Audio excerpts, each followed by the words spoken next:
Hi and welcome to the BCMA YouTube channel with me, Paul Taylor. And for the next couple of weeks, we're very excited to be speaking to the nominees for the British Country Music Association Awards held in London in November. And our first guest is Chris Andreucci. Well, hi Chris, how you doing? This is a great honour to chat to a BCMA nominator. How you doing, fella? You well? I'm very good, thanks, Paul. Thanks for having me. No, it's great to see you again. We haven't spoke for a few months, have we? Was it this year? Earlier on this year, was it? I think it was. Yeah, a few months ago, yeah. Maybe you was in Nashville, but now you're in Scotland. Yes, back in sunny Scotland, enjoying the good weather, let's just say. Colder weather. Yeah, you brought the great weather. I mean, it's chaos, the weather. I mean, I was in Poole in Dorset a couple of weeks ago, and you could have been anywhere in the world. It was so hot. The beaches were empty, and it was just like, yes, this is brilliant. And now I'm like, I've got my hoodie on, I'm frozen. I know, I'm the same. But it's even colder up Scotland. You know, it's it's always colder up here. First time I ever went to Scotland, I was working up there, or certainly my day job, and I was probably north of Fife, I think it was, and it was in midwinter. And I got out my car to go to the hotel. And before I got to the hotel reception, my face froze. Hopefully you were smiling if it froze. I was like that. Yeah, got up. But congratulations on being nominated for Album of the Year with the BCMAs as well. How do you feel about that? Yeah, it's great. It's always nice to receive some, appreciation for what you're doing. And, the fact that other people have enjoyed the music that I've written alone in my bedroom and over the last few years, and to have other people just kind of relate to it and say, hey, this is actually a good record or a good song is an awesome feeling. I'm very grateful for that. So yeah, I'll be down at the awards in November in London. I'm going to go down and tie it into a little bit of a weekend, and yeah, I'm looking forward to it.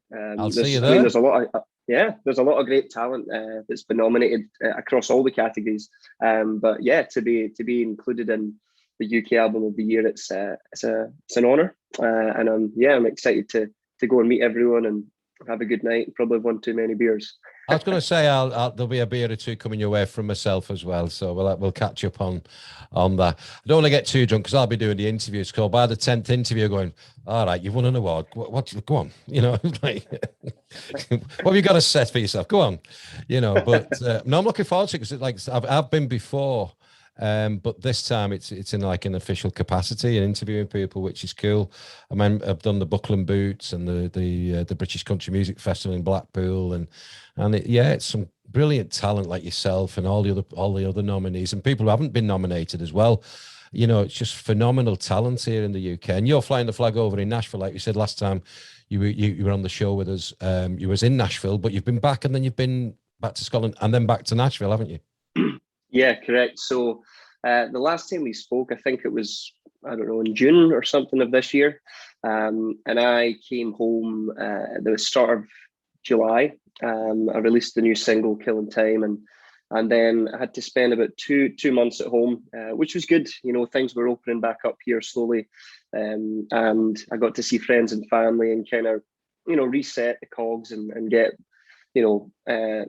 back on track with everything I wanted to do. And as I said the last time we spoke, I was in the process of getting my visa lined up so I can go back out for a 3-year stint, full time.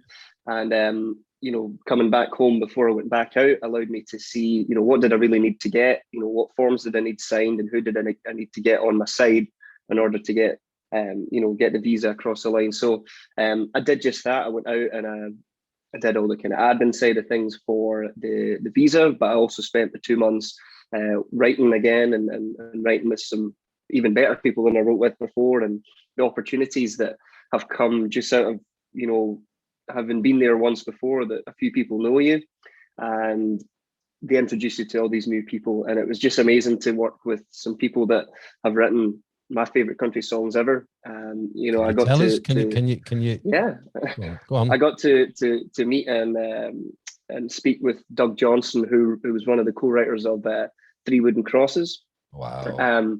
By Randy Travis. And this guy just started speaking to me, and he said, I'd love to invite you over to have a chat with us at Black River. And before I knew it, I left the conversation. So someone goes, "Oh, that he wrote Three Wooden Crosses." I was like, "Oh, really?" I said, Oh, "I wouldn't have known wow. that."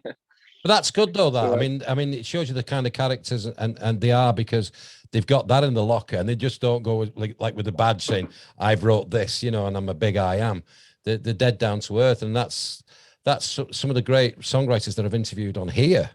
I mean, one particular guy, and he's been on the show a couple of times now, Ed Hill, and I was a Facebook friend with him. Didn't even know he was a writer, and he just sent me a lovely email saying, "Oh, Paul, listening to the show, can you play some of these on your show?" And I went, "Yeah, what is it?" "Be My Baby Tonight," John Michael Montgomery, "It Matters to Me," Faith Hill, Just Fishing, Trace Adkins, Most People Are Good, which I absolutely love, by Luke Bryan. And I went, "Oh yeah." He said, "Oh, thank you. You don't hear them over here in the States." And I said, "Oh, you live in the States?" He said, "Yeah." So what's the significance of these songs? He said, "I wrote them." And then he fell off my chair. I was like, "What? You're coming on the show?" And he went, "What, me? You want to speak to me?" I went, "Yeah." And became great friends. He sent me an autobiography, and just so unassuming. And I think that's quite evident right through Nashville, isn't there? Yeah, definitely. There's just a really cool community of people. It's quite hard to describe unless you've experienced it, but people look out for you, and it's a very a warm and welcoming place. Most people would think an outsider, like a Scot or a British person going over, they might find it really daunting, and at times it was, and I was welcomed with open arms. And I've got a great group of friends and a great group of people that I work with that I also consider as friends. And just because someone's starting to maybe climb up the ladder to the next level doesn't mean they're not going to work with you. They're going to pull you up with them, and it's really, really nice to have these people support me, and I always do my best to support them. Fantastic. But you've been busy over there as well, and a gig with quite a lot of people in attendance, haven't you? Yeah, we played down in Georgia. We played. It was just for a kind of charity thing, and I think there was almost 1,000 people there, which was always great fun to go, and for them to come out and watch me is always fun. And yeah, we've been gigging around a lot, mainly writers' rounds, and showcasing talent that way through the Listing Room Cafe. But it's been going well. It was another 2 months of craziness. I didn't really get a chance to stop and look around. And it wasn't until I was on the flight last Friday, just there, I eventually landed in London, and I sat down. I was like, that was crazy what just happened there. But I wouldn't change it for the world, Paul. Wouldn't change it. No, but Killing Time's done really well. As you've beat the likes of Morgan Wallen, Keith Urban, and that in the charts, haven't you? Yeah, that was a pleasant surprise. I've always looked up to these guys, and especially Wallen, who's killing it right now in modern country. But yeah, I was very, very grateful for everyone who paid to pre-order the track. It got me to number one for, I think it was 3 days in the iTunes country chart, and 92nd in the overall iTunes chart. So that was always very nice to add to my musical CV, if you want to call it that. So yeah, but it was really cool to see. And it was a very different track. I didn't plan on releasing any music this year, and it kind of just happened. So it's always nice to have that, appreciation of the song. And what's the plan then going forward then? I mean, you've got a lot, like you said, been writing another album coming out. I know you're doing a bit of a tour in the UK, aren't you? Doing your old local Glasgow, and you're doing quite a lot in aren't you? Mm-hmm. Yeah. So while I'm at home, I've got quite a hectic schedule. I got a call on Monday there. One of my favourite songwriters from the UK is a girl called Jill Jackson. And the first time I ever saw her, I was 13 or 14. My dad and I went to see a Scottish band called Glass Vegas. And this girl walks out just with an acoustic guitar, and she blew everyone away. She was actually better than the headliner. Probably shouldn't say that, but she was. And we found out who she was, and I went to see her a bunch of times as the years went on. And I've always just followed her stuff. But I got a phone call on Monday to say, "Hey, would you like to open up for me at St. Luke's in Glasgow?" So she's a headline show there on Thursday, and so I'm the opener for that.